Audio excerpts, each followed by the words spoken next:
दुनियाए सखावत में तेरा नाम रहेगा, दुनियाए सखावत में तेरा नाम रहेगा, सिद्दीक तेरा नाम से इस्लाम रहेगा। আপনাদের মুখের সাউন্ড আছে নাকি বলেন, জবানের আওয়াজ আছে নাকি বলেন? যদি আওয়াজ থাকে আল্লাহর নাম বলতে এত লজ্জা পান কেন? কেন এত ভয় পান? আল্লাহর নাম বলতেও যে ভালোবাসে, শুনতেও তার মজা লাগে। अल्लाह अल्लाह क्या मजा मुर्शिद के मैखाना में है, अल्लाह अल्लाह क्या मजा मुर्शिद के मैखाना में है, दोनों आलम की हकीकत एक पैवाना में है। এই জন্য আল্লাহর নাম যেন আর জোর করে বলানো লাগে না, চিৎকার দিয়ে বলেন না আল্লাহু আকবার। আর যেন বলা লাগে না, বলেন এটা যেন বলা লাগে না, শুধু ইশারা দিব, আল্লাহর নামের স্লোগান চলবে। পারবেন না ইনশাআল্লাহ? কবি বলেন দুনিয়ায়ে সখাवत में तेरा नाम रहेगा, दुनियाए सखावत में तेरा नाम रहेगा, सिद्दीक तेरा नाम से इस्लाम रहेगा, दुनियाए अदालत में तेरा नाम रहेगा, दुनियाए अदालत में तेरा नाम रहेगा, उम्र तेरा नाम से इस्लाम रहेगा, उम्र तेरा नाम से इस्लाम रहेगा, दुनियाए मुसल्लत में तेरा नाम रहेगा, दुनियाए मुसल्लत में तेरा नाम रहेगा, आली तेरा नाम से इस्लाम रहेगा, आली तेरा नाम से इस्लाम रहेगा, दुनियाए शुजाअत में तेरा नाम रहेगा, दुनियाए शुजाअत में तेरा नाम रहेगा, उस्मान तेरा नाम से इस्लाम रहेगा, उस्मान तेरा नाम से इस्लाम रहेगा। कारो जबान যেন বন্ধ থাকে না, চিৎকার দিয়ে বলি না আল্লাহু আকবার। তাহলে আমার নবীজি এই চারজনের জন্য রহমত। প্রথমে আমার নবীজি এই চারজনের জন্য কি, জোরে বলেন, চিৎকার দিয়ে বলেন, এই চারজনের জন্য কি রহমত। কিভাবে? নবীজি ইবনে মাজাহ শরীফের হাদিসের মধ্যে বলেন قال رسول الله صلى الله عليه وسلم إنه من يعش منكم فسيرى اختلافا كثيرا। নবীজি বলেন আমি চলে যাওয়ার পর তোমাদের জামানায় অনেক ইখতিলাফ দেখা দিবে, আমি চলে যাওয়ার পর তোমাদের সময় অনেক ইখতিলাফ দেখা দিবে। এই ইখতিলাফের কারণে তোমরা যেন বিপদগামী হয়ে যাও না, এই ইখতিলাফের কারণে তোমরা যেন পথভ্রষ্ট হয়ে যাও না। নবীজি বলেন আমি তোমাদেরকে যেই ফর্মুলা শিখিয়ে দিচ্ছি, এই ফর্মুলা মোতাবেক যদি তোমরা কাজ করো, আমি নবীজি তোমাদেরকে কথা দিলাম তোমরা হেদায়েতের পথ পেয়ে যাইবা। ওই ফর্মুলাগুলা কি কি? এক নাম্বার ফর্মুলা হলো আলাইকুম বিসুন্নতি। এক নাম্বার ফর্মুলা হলো তোমরা আমি নবীজির সুন্নতকে আঁকড়ে ধরবা। দুই নাম্বার ফর্মুলা হলো ওয়া সুন্নাতিল খুলাফাইর রাশিদিনাল মাহদিয়্যিন। দুই নম্বর ফর্মুলা হলো তোমরা আমি যে খলিফাদেরকে রেখে গেলাম, এই খলিফাদের সুন্নতকে আঁকড়ে ধরবা। সোজা সোজা সোজা সোজা সোজা সোজা করেন, দাঁড় করান, এটা দাঁড় করান, দাঁড় করান। হ্যালো, ঠিক আছে, আরেকটু এদিকে, ঠিক আছে। এবার আপনারা সবাই আমার দিকে তাকান। এখন আর কিছু করা লাগবে না, হইছে? এখন আপনাদের আর অন্যদিকে তাকানো যাবে না। এখন বয়ান চলবে, খাওয়া দাওয়াও নিষেধ, উঠা বসাও নিষেধ। কি বলেন? চিৎকার দিয়া বলেন আল্লাহু আকবার। মুহতারাম হাজিরিন, এই চার খলিফার জন্য আমার নবী কিভাবে রহমত। দেখেন একটু আগের ওয়াজ আর এখনের ওয়াজ মিলাই দেখেন কেমন কথা বলতে পারি। এই চার খলিফার জন্য আমার নবী কিভাবে রহমত। নবীজি বলেন ইন্নাহু মান ইয়াইশ মিনকুম ফাসায়ারা ইখতিলাফান কাসীরান। নবীজি বলেন আমি চলে যাওয়ার পর তোমাদের সময়ে, তোমাদের জামানায় অনেক ইখতিলাফ দেখা দিবে, অনেক মতবিক্য দেখা দিবে।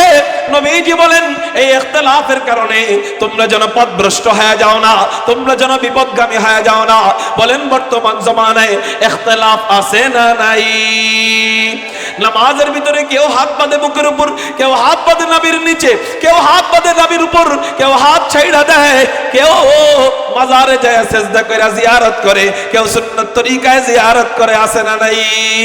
কেউ রমজানে তারাবি পড়ে 20 রাকাত, কেউ তারাবি পড়ে 8 রাকাত, কেউ তাবলীগ করে আলেমদেরকে মহব্বত কইরা, কেউ তাবলীগ করে আলেমদের মাথায় বাড়ি দিয়া।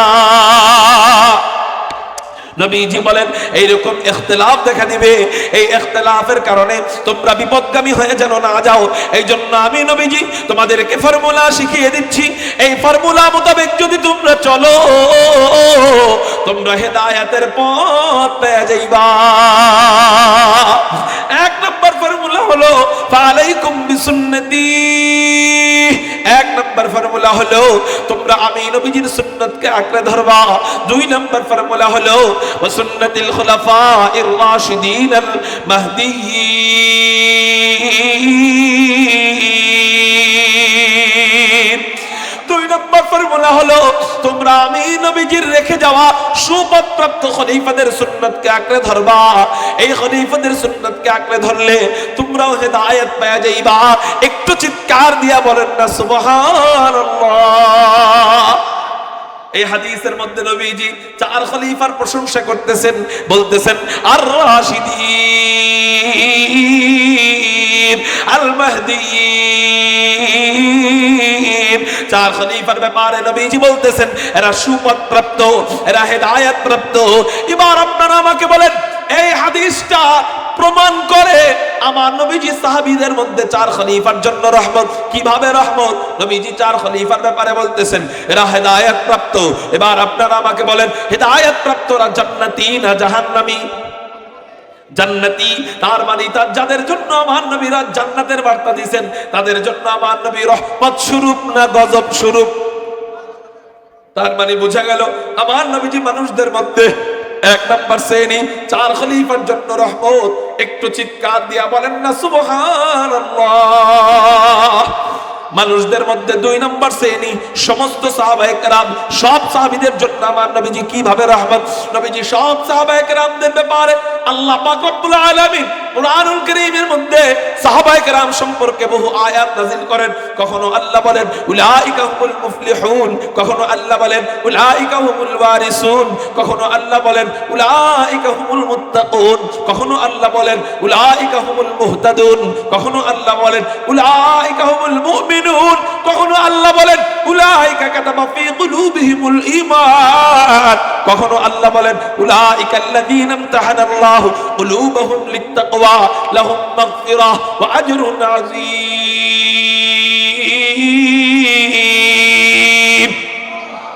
কখনো আল্লাহ বলেন রাদিয়াল্লাহু আনিল মুমিনিন, কখনো আল্লাহ বলেন আমিনু কামা আমানান নাস, কখনো আল্লাহ বলেন রাদিয়াল্লাহু আনহুম ওয়া রাদুআন। তার মানে বোঝা গেল আল্লাহ সাহাবায়ে কেরামের ইজ্জত, শান, মান, মাকাম, মর্যাদা এতটা বাড়াইছেন। কোরআনের 1টা 2টা নয়, অসংখ্য অগণিত আয়াত কোরআনুল কারীমের মধ্যে আল্লাহ সাহাবায়ে কেরাম সম্পর্কে নাযিল করেছেন। এর মধ্যে একটা আয়াত বলি, আল্লাহ বলেন রাদিয়াল্লাহু আনহুম ওয়া রাদুআন, আমি আল্লাহ সাহাবীদের উপর সন্তুষ্ট, তারাও আমি আল্লাহর উপর সন্তুষ্ট। তার মানে বোঝা গেল আল্লাহ যাদের উপর সন্তুষ্ট তারা জান্নাতি না জাহান্নামী? এই জান্নাতের বার্তা আল্লাহ সাহাবীদেরকে ডাইরেক্ট দিবেন না নবীজির মাধ্যমে দিবেন? জোরে বলেন কার মাধ্যমে? যার মাধ্যমে দেয় এই জান্নাতের বার্তা, এটা রহমতের বার্তা না গজবের বার্তা? এই রহমতের বার্তা দিলেন নবীজির মাধ্যমে। তার মানে বোঝা গেল আমার নবীজি সব সাহাবীদের জন্য রহমত। একটু চিৎকার দিয়া বলেন না সুবহানাল্লাহ। আমার নবীজি মানব জগতের জন্য কিভাবে রহমত আলোচনা চলতেছে, এটা 3 নম্বর শ্রেণী আল্লাহ ওয়ালা মুত্তাকি বান্দা, মুত্তাকিদের জন্য আমার নবী কিভাবে রহমত। নবীজি বুখারী শরীফের হাদিসের মধ্যে জানায় দেয়, এই হাদিসটা হলো হাদিসে কুদসি। হাদিসে কুদসি হলো কথা আল্লাহর। বলেন নবীজি এটাকে বলা হয় হাদিসে কুদসি। হাদিসে কুদসির মধ্যে হুজুর আকরাম সাল্লাল্লাহু আলাইহি ওয়াসাল্লাম বলেন, ক্বালা রাসূলুল্লাহ সাল্লাল্লাহু আলাইহি ওয়াসাল্লাম, ক্বালা আল্লাহু তাআলা মান আদা লি ওয়ালিয়ান ফাকাদ আযানতুহু বিল হারব। নবীজি বলেন, আল্লাহ ওয়ালাদের সাথে যদি কেউ দুশমনি করে, আল্লাহ পাক রব্বুল আলামিন তাদের সাথে যুদ্ধের ঘোষণা নিজে দিয়ে দেয়। আল্লাহ ওয়ালাদের সাথে দুশমনি করলে তাদের সাথে যুদ্ধের ঘোষণা দেয় কে? এই জন্যই তো দেখেন না, আল্লাহ ওয়ালাদের সাথে দুশমনি কইরা ক্ষমতাধর বাদশাহরা টিকে থাকতে পারে নাই, ক্ষমতাধর প্রধানমন্ত্রীরা টিকে থাকতে পারে নাই, ক্ষমতাধর নেতারা দৌড়ের উপর আছে, টিকে থাকতে পারে নাই। ক্ষমতাধর নেতা, এই সমস্ত নেতাদেরকে মানুষ এখন ডিম মারে, পচা ডিম। কেন কেন কেন? একমাত্র কারণ আল্লাহ ওয়ালাদের বদদুয়ার ফসল। আল্লাহ ওয়ালাদের বদদুয়া যখন লাইগা যায়, আল্লাহর যুদ্ধ তখন শুরু হয়ে যায়। আল্লাহর যুদ্ধ যখন শুরু হয়, ক্ষমতাধর বাদশাহ ফিরআউনকে আল্লাহ পানির মধ্যে চুবায়া মারে। আল্লাহর যুদ্ধ যখন শুরু হয়ে যায়, ক্ষমতাধর বাদশাহ নমরুদকে আল্লাহ ল্যাংড়া মশা দিয়ে আর জুতার বাড়ি দিয়ে মারে। আল্লাহর যুদ্ধ যখন শুরু হয়ে যায়, ক্ষমতাধর নেতা আবু জাহেলকে আল্লাহ বড় কোনো বীরের মাধ্যমে মারেন না, বড় কোনো পাহলওয়ানের মাধ্যমে মারেন না। হযরতে সিদ্দিক একবার আবু জাহেলকে মারতে পারেন না, হযরতে ওমর মারতে পারেন না, হযরতে আলী মারতে পারেন না, হযরতে উসমান মারতে পারেন না। কিন্তু আল্লাহ যখন মারার ইচ্ছা শুরু হয়ে যায়, আল্লাহ পাক রব্বুল আলামিন ছোট দুইজন নাবালেগ শিশুর মাধ্যমে আবু জাহেলকে হত্যা কইরা জাহান্নামে পাঠায়া দেয়। এই হলো আল্লাহর যুদ্ধ। আল্লাহ যখন যুদ্ধ শুরু করে দেয়, ক্ষমতাধর বাদশাহ প্রেসিডেন্ট বুশও টিকে থাকতে পারে নাই, জুতার বাড়ি খাইছে। আল্লাহর যুদ্ধ যখন শুরু হয়ে যায়, ক্ষমতাধর প্রধানমন্ত্রী অং সান সূচি টিকে থাকতে পারে নাই। আল্লাহর যুদ্ধ যখন শুরু হয়ে যায়, আমাদের বাংলাদেশের নব্য ফেরাউন, খুনি, স্বৈরাচার হাসিনা, সি সি সি হাসিনা, লজ্জায় বাসিনা, সি সি সি হাসিনা। হাসিনার অবস্থা কি? ক্ষমতাধর প্রধানমন্ত্রীর মধ্যে পুরা বিশ্বের মধ্যে 10 নম্বর ক্ষমতাধর প্রধানমন্ত্রী ছিল এই স্বৈরাচার খুনি হাসিনা। এ আল্লাহ ওয়ালাদের সাথে দুশমনি করলো। মানুষরে যখন পাগলায় কামড়ায়, শয়তানে কামড়ায়, কত কিছু মনে চায়, শয়তানে ওরে কামড়াইছে। তা না হইলে দেখেন না, অন্য কারো লিডারদেরকে গ্রেফতার করে না, কাদিয়ানীদের লিডারদেরকে গ্রেফতার করে না, নাস্তিকদের লিডারদেরকে সহায়তা দিয়ে রাখে, গ্রেফতার করে না। দেশে যারা ফিতনা ফাসাদ করে, অরাজকতা করে, খুন করে, ঘুম করে, চুরি করে খায়, এদেরকে কখনো গ্রেফতার করে না, গ্রেফতার করে না। ওই যে হিন্দুদের লিডারদেরকে গ্রেফতার করে না, এরপরে ইসকনের লিডারদেরকে গ্রেফতার করে না। গ্রেফতার করে কাদেরকে? শুনলে অবাক হবেন। ও যে ধর্মের অনুসারী, ওই ধর্ম নেতা, ওই ধর্মের নেতা আল্লাহ ওয়ালাদের লিডার শেখুল হাদিস আল্লামা আজিজুল হক রহমাতুল্লাহি আলাইহিকে গ্রেফতার করেছে। গ্রেফতার করেছে কাদেরকে? আল্লাহ ওয়ালাদের লিডার মুফতি ফজলুল হক আমিন রহমাতুল্লাহি আলাইহিকে গ্রেফতার করেছে। গ্রেফতার করেছে কাকে? আল্লাহ ওয়ালাদের লিডার আয়েদে মিল্লাত আল্লামা জুনায়েদ বাবুনগরী রহমাতুল্লাহি আলাইহিকে গ্রেফতার করেছে। গ্রেফতার করেছে কাদেরকে? বাংলার বীর মুজাহিদের, লক্ষ কোটি তৌহিদি জনতার হৃদয়ের স্পন্দন, বীর মুজাহিদদের রাহবার শেখুল হাদিস ইবনে শেখুল হাদিস আল্লামা মামুনুল হক সাহেবকে, সমস্ত আল্লাহ ওয়ালাদেরকে গ্রেফতার কইরা জেলের মধ্যে যখন রিমান্ডের মায়ের দেয়, গরুর রশি দইরা, গরুর রশি দিয়া বাইদা বাইদা আলেমের উপর টর্চারিং করে। ওদের বিরুদ্ধে কেউ কথা বলবে তো ওদের হাতকে ভেঙে ফেলে, ওদের মুখকে বন্ধ করে দেয়, ওদের পাকে ভেঙে ফেলে। বিএনপির ওদের বিরুদ্ধে কথা বললে বিএনপির হাত পা ভেঙে দেয়, জেলে নিয়ে যায়, গুম করে ফেলে, খুন করে ফেলে।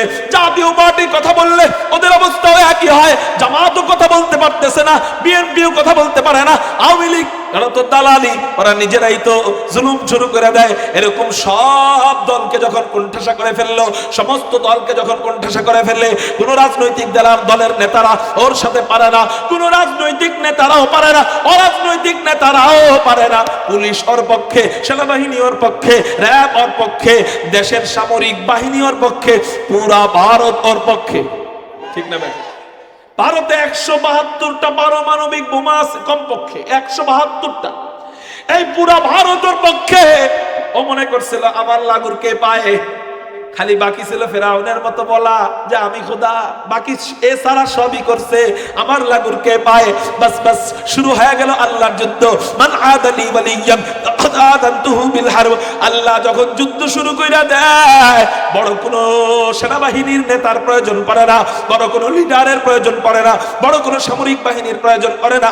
ওদেরই পালিত সন্তান 16 বছর যাদের মাথায় মুজিববাদ ঢুকায় দেওয়ার জন্য স্কুল কলেজের প্রতিটা পাতায় পাতায় মুজিবের প্রেম কাহিনী, মুজিবের বিয়ার কাহিনী, মুজিবের হাবিজাবি ঢুকায় দিছে। ওই স্কুল কলেজের বাচ্চাদেরকে পড়ায় পড়ায় মগজের ভিতরে মুজিববাদ ঢুকায় দিছে। ওই সমস্ত মুজিববাদ ঢুকাই না পোলাপানগুলাই এমন এক আন্দোলনের ডাক দেয়। 5 তারিখে এমন এক গণ অভ্যুত্থান হয়। এক গণ অভ্যুত্থানে এই স্কুল কলেজের নাবালেগ শিশু বাচ্চাদের মাধ্যমে এক একজন স্বৈরাচারকে জুতা পিটা দিয়া দিয়া কুকুর আর শিয়ালের মতো দেশ ছাড়া কইরা দেয়। এগুলা কেন হয়? কত মানুষ নামাজ পড়ে না, এত বড় অপমানিত হয় না। কত মানুষ রোজা রাখে না, এত বড় অপমানিত হয় না। কত মানুষ চুরি করে, এত বড় অপমানিত হয় না। কিন্তু তোরা এত বড় অপমানিত হস কেন? তোকে বাবারে বানাইতে চাইছিলি জাতির পিতা, হয়ে গেল জুতার পিতা। এত বড় অপমানিত কেন হয়? তোকে বাবার মূর্তির মাথার মধ্যে মানুষ সোয়াবের নিয়তে পেশাব করে। কেন পেশাব করে? একমাত্র কারণ আল্লামা আহমদ শফির চোখের পানি, আয়েদে মিল্লাত জুনায়েদ বাবনগরীর বদদোয়া, আল্লামা নূর হোসেন কাসেমীর বদদোয়া, ঠিক না বে ঠিক? এই সমস্ত আল্লাহ ওয়ালাদের বদদোয়া যখন লাইগা যায়, আল্লাহর কসম করে বলি দুনিয়াতে কেউ টিকে থাকতে পারে নাই, আগামীতেও কেউ টিকে থাকতে পারবে না। অতএব ও 7 গ্রুপের অনুসারীরা, আপনাদেরকে বলবো ফিরে আসেন, ফিরে আসেন। আল্লাহ ওয়ালাদের সাথে টক্কর দিয়ে পারা যায় না। উলামায়ে দেওবন্দের সাথে টক্কর দিয়ে আজ পর্যন্ত কেউ পারে নাই, আগামীতেও পারবে না। অতএব আপনারা যদি আপনাদের পথেই হাঁটেন, আমাদের কিছু করা লাগবে না। ফেরাউনের অবস্থা যা হইছে, নমরুদের অবস্থা যা হইছে, হাসিনার অবস্থা যা হইছে, এটা দের অবস্থাও আল্লাহ তাই করে ছাড়বে।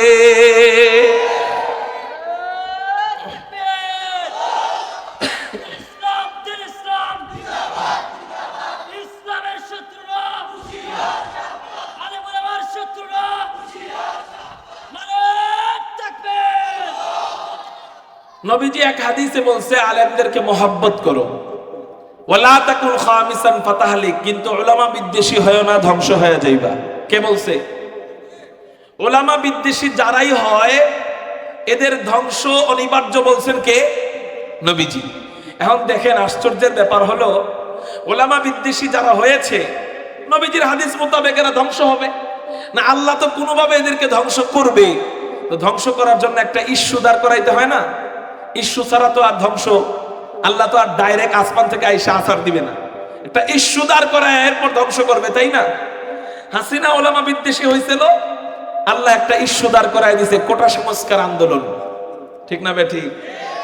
কোটা সংস্কার মেন বিষয় না, মেন বিষয় তুই ওলামা বিদ্বেষী, এটা একটা ইস্যু আর কি, এটার মাধ্যমে আমি ধ্বংস করলাম তোদেরকে।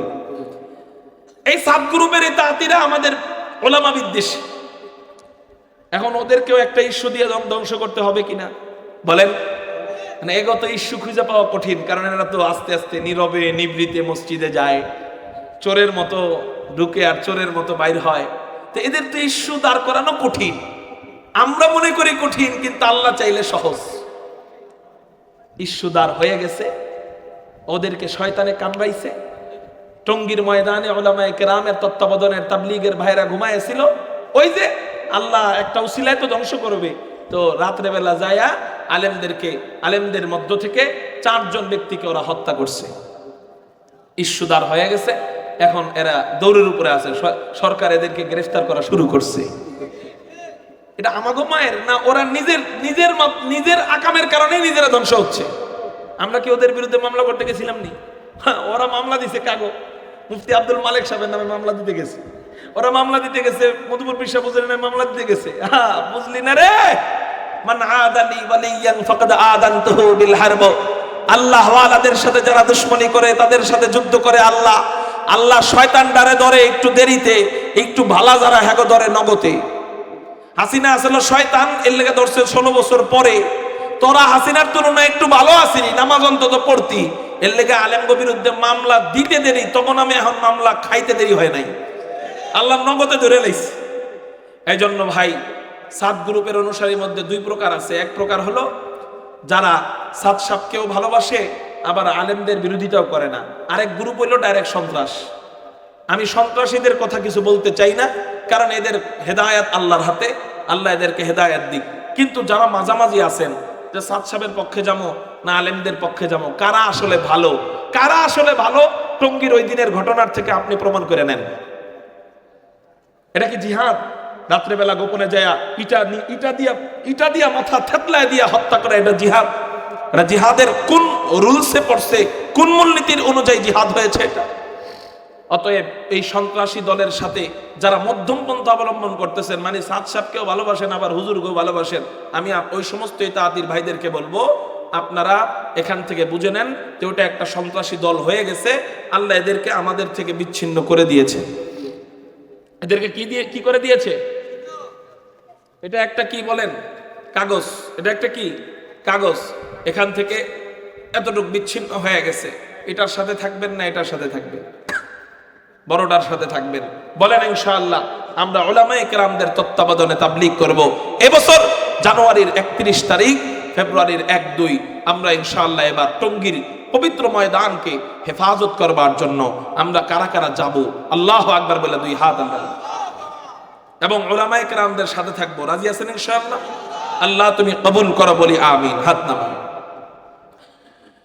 মুহতারাম হাজিরিন, তো বলতেছিলাম আল্লাহ ওয়ালাদের সাথে যারা দুশ্মনী করে তাদের সাথে যুদ্ধ করে কে?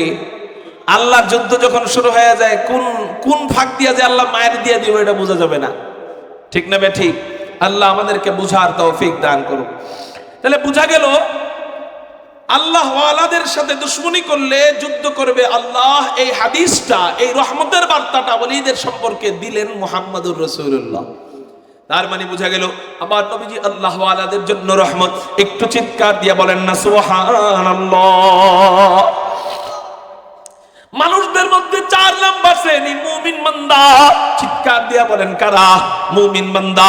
মুমিনদের জন্য আমার নবীজি কিভাবে রহমত, নবীজি মুমিনদের ব্যাপারে হাদিস বর্ণনা করেন।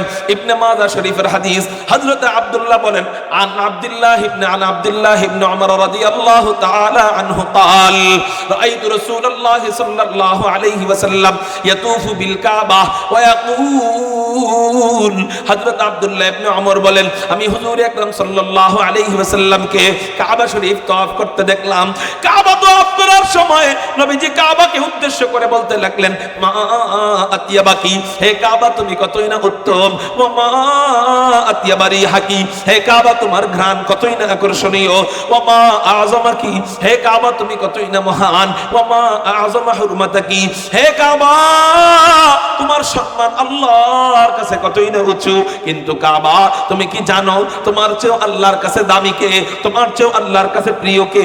নবীজি নিজেই প্রশ্ন করেন, নিজেই জবাব দেয় ওয়াল্লাযী নাফসু মুহাম্মাদিন বিয়াদিহি, হে কাবা যেই সত্তার হাতে আমি মুহাম্মাদের জীবন, সেই সত্তার শপথ করে বলতেছি রে কাবা লা হুরমাতুল মুমিনি আযামু ইনদাল্লাহ হুরমাতাম মিনকি মালিহি ওয়া দামিহি।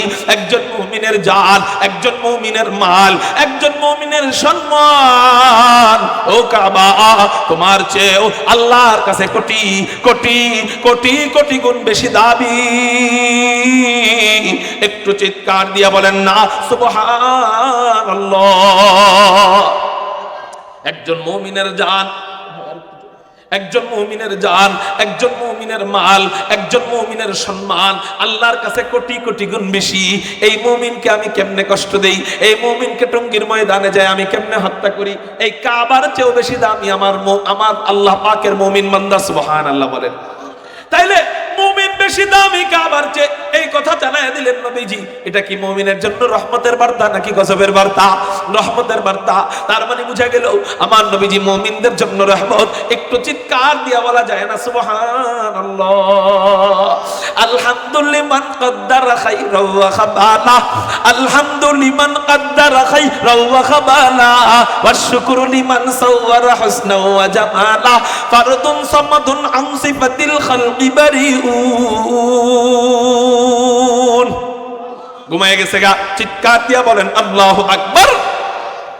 ফারদুন সামাদুন আন সিফাতিল খালকি বারিউন রাব্বুন আযালিয়্যুন খালাকাল খালকা কামালা রাব্বুন আযালিয়্যুন খালাকাল খালকা কামালা আল আনা কামা কানা ওয়া লাম ইয়ালকা যাওয়ালা আল আনা কামা কানা ওয়া লাম ইয়ালকা যাওয়ালা লা শিবহা ওয়ালা মিসলা ওয়ালা আম্মা ওয়াকালা লা শিবহা ওয়ালা মিসলা ওয়ালা আম্মা ওয়াকালা। চিৎকার দিয়ে বলি না আলহামদুলিল্লাহ। আল্লাহ তুমি আমাদেরকে মুমিন বান্দা হিসেবে কবুল করে নাও, সবাই বলি আমিন। এই হলো মুমিনের জন্য আমার নবী রহমত। মানুষদের মধ্যে 5 নম্বর শ্রেণী, মুমিনের পরের স্তরে রয়েছে সাধারণ মুসলমান। চিৎকার দিয়ে বলেন সাধারণ কারা? কারা? একজন সাধারণ মুসলমান কত দামি? একটু আগে তো বললাম মুমিনের দাম, তার আগে বলছি আল্লাহ ওয়ালাদের দাম, তার আগে বলছি সাহাবীদের দাম, তার আগে বলছি 4 খলিফার দাম।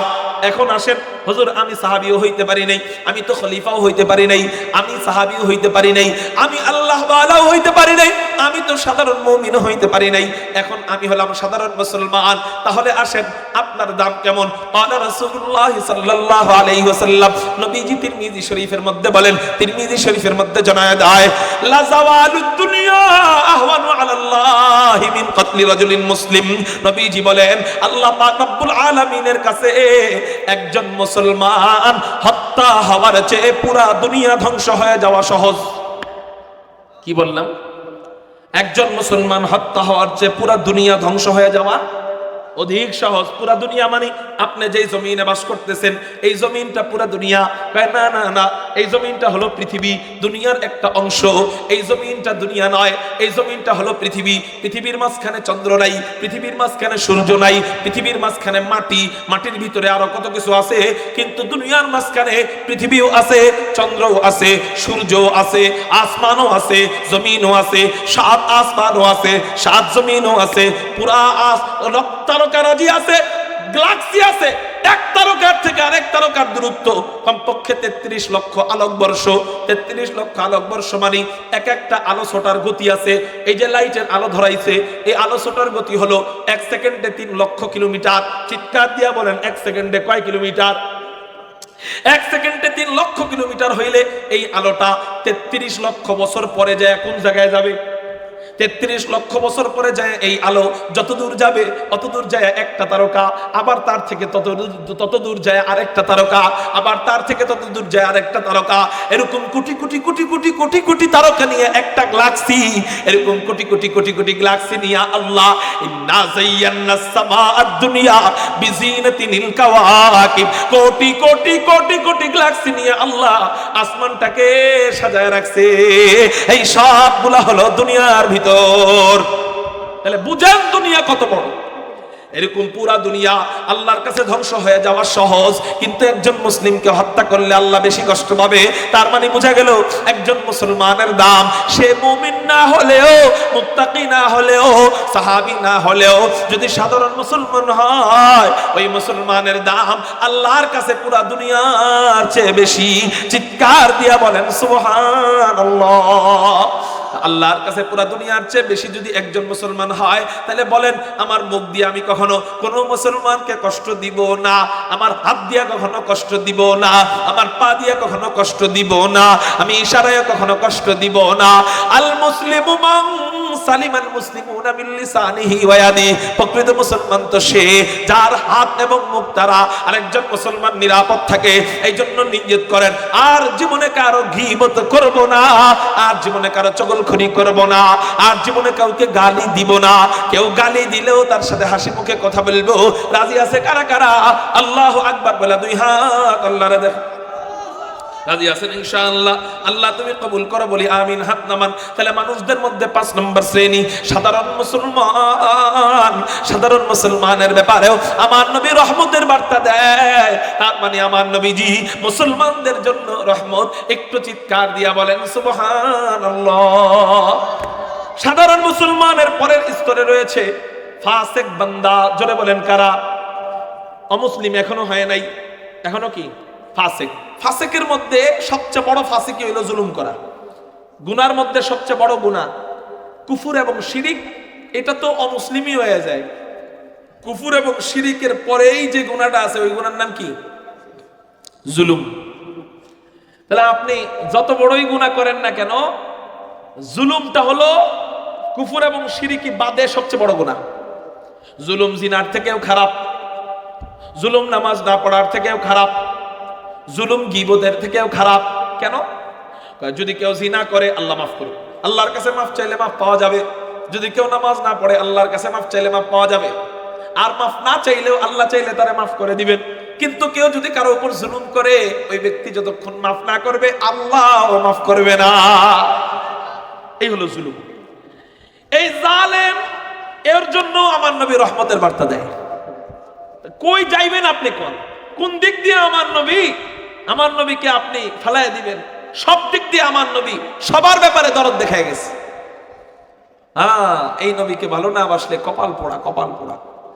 নবীজি জানায় দেয়, সিলমান কাতাক ওয়া আতিমান হারাফা হারামাক ওয়া আফু আম্মান যালামাক। নবীজি পরামর্শ দিচ্ছে, এটা আদেশ না, এটা পরামর্শ। ওয়া আফু আম্মান যালামাক, যদি তোমার উপর কেউ জুলুম করে তুমি পারলে তারে ক্ষমা করে দাও। সুবহানাল্লাহ। এই গুণ নবীজির ভিতরেও দেখা যাইতো। নবীজিকে এক কাফের না চিনে এক ইহুদি থাপ্পড় দিয়েছিল। নবীজি ওর হাত ধইরা বলছে, ভাই তুমি কি অনেক ব্যথা পাইছো নাকি? এই আখলাক দেখা ওই কাফের ইহুদি কালেমা পড়ে মুসলমান হয়ে গেছে। তাহলে বোঝা গেল একজন জালেমের জন্য আমার নবী রহমতের বার্তা আল্লাহর পক্ষ থেকে নিয়ে এসেছে। এবার আসেন, জালেমের পরের স্তরে কে রয়েছে? কাফের। কে? কাফের। হুজুর কাফেরের জন্য কি আমার নবী রহমত কিনা? হ্যাঁ, 10টা হাদিস আমার মাথায় আছে কাফেরের জন্য আমার নবী রহমত। দুইটা বলি। 1 নম্বর হাদিস নবীজি জানায় দেয় তিরমিজি শরীফের ভিতরে, ইত্তাকু দাওয়াতাল মাজলুম, তোমরা মাজলুমের বদদুয়া থেকে বেঁচে থাকো। ওয়া ইন কানা কাফিরান, যদি সে কাফেরও হয়। কি বললাম? যদি সে কি হয়? কাফেরও হয়। মাজলুমের বদদুয়া থেকে বেঁচে থাকো যদি সে কাফেরও হয়। মনে করেন একজন হিন্দু রাস্তা দিয়ে হাইটা যাইতেছে, খামাখা আপনি জুতাটা খুললে তারে বাড়ি দিলেন, জায়েজ নাই। কি নাই? জায়েজ নাই। আপনি খামাখা তারে গালি দিলেন, সে ওই যে আহ বলল, এটা আল্লাহ ধইরা নিতে পারে। এই উসিলায় আল্লাহ আপনাকে এই কারণে জাহান্নাম দিয়ে দিতে পারে যে অনর্থক একজন মানুষকে কষ্ট দিলি, কে হোক কাফের, তুমি জুলুম করলা কেন?